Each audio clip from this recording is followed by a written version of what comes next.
Hi, I'm a dowser and I'm going to explain to you how I lost 6 stone using a pendulum like this and a yes/no board like this. Okay, so stay tuned. If you're interested in anything of a mythical nature, then follow me because I have some great insights on how to talk to spirit using a pendulum and a yes/no board. I have developed things further, but this is a great starting point for all of you newbies.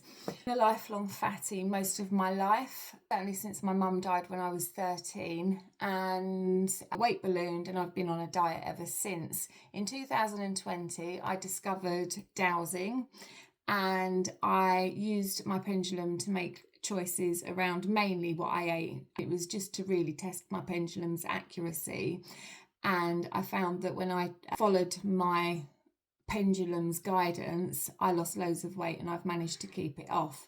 Anyway, most people hold a pendulum like that because it comes on a chain and they will say yes, no. Now, I'm not saying that that isn't a bad way to do things, but I've found that I've put my pendulum on a piece of string and I tie it around, and I find that gives me a lot more accuracy. I'm going to demonstrate yes or no. Now, I'm not going to say any prayers, but I'm going to write a description of how to do a clearing, i.e. make sure that you've got no negative entities with you and you connect to the appropriate guides. I'm going to do that and I'm going to write it. If you go on to www.dustydowser.com, you'll have to put it in the search engine. You'll find a description on how to call up the correct guides. You don't want bad negative entities guiding you, okay? So it's important that you only go for the archangels or spirit guides, the appropriate ones, and assuming that you are in connection with the right guides will help test the accuracy of your findings. Okay, so firstly what I want to do is I want to test out my yes or no's. This is really important. I would use your name and use your age because that's something that you know is definitely true, is your name and your age. I'm obviously not going to do that on here, but I will use some other techniques to test out my yes or no's. Okay, so there's my chart, my yes no board. By the way, if you haven't got one of these, you can just draw your own yes or no one. So, can you give me a yes? Can you give me a no? Can you give me a maybe? And can you give me a rephrase? Okay, you don't have to have yes, no, maybe, rephrase, but certainly in the beginning, you know, maybe means I need to look into it further. Rephrase is if you rephrase the question, we can give you a more specific answer, and I'll come back to that bit later. Okay, so just testing out my yes or no's. Have I got 2 legs? Yes. Have I got 3 legs? No. Have I got 2 heads? No. Have I got 1 head? Yes. So this is how you test out your yes or no's. Now, if at any point you go through a list of certain things and something that you thought was good for you ends up being bad for you, and it says, no, we don't approve of that, and you think, no, surely that's good for me, you can always go back to test your yes and no's to check in with, have I got the correct yes and the correct no? So yeah, if you ever question the outcome of the yes and no's, go back to the yes or no. Okay, so what I'm going to do is I'm going to, depending on how you ask the question, is quite important. Okay, so is something beneficial to me? Should I avoid this? Is different to, is this good? Is this bad? Okay, because something could be good for you and you should avoid it. Okay, so asking, the way that you asked a question is kind of quite important actually. So I'm going to go through a list of food groups. Now, obviously I would have to dissect this.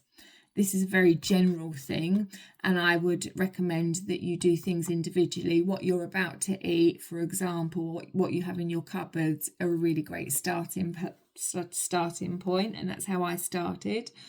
Okay, so is meat good for me? Yes. Should I be eating meat? Maybe. Are there certain types of meat that I should be eating? No.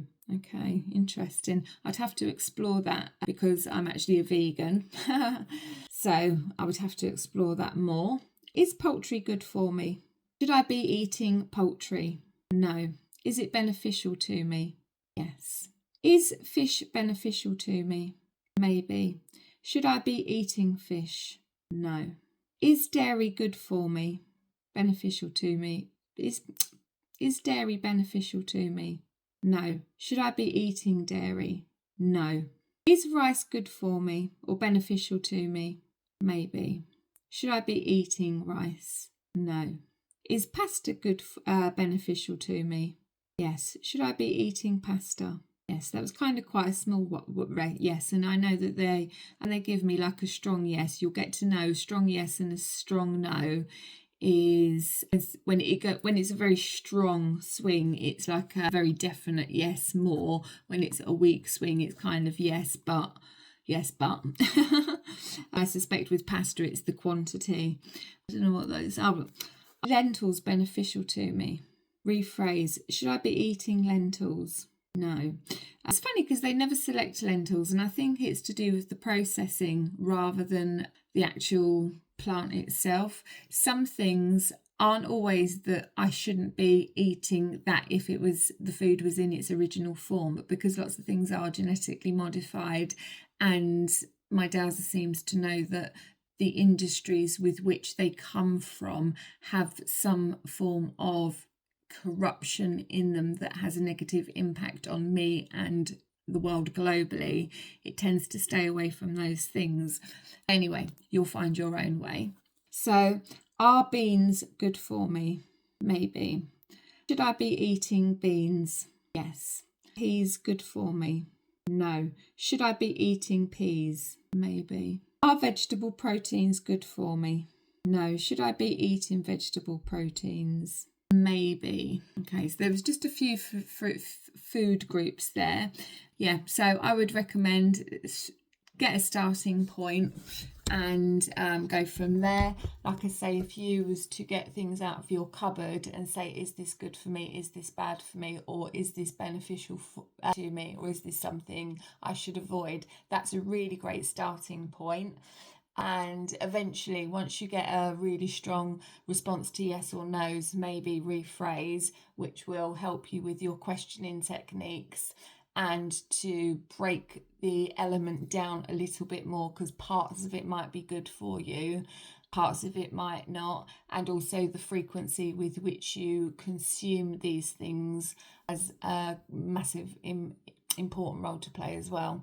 So once you get that under wraps, then you can start developing your dowsing skills, finding things around you. My pendulum finds things around me. Anyway, that is a little bit more advanced, but if you like this kind of thing, then hit me a follow. Any videos or questions that you have around dowsing, any curiosities you have, how I hold my pendulum, how do I know it's working, that kind of thing, then please pop them in the comments. And yeah, I hope that you enjoyed this video. Bye.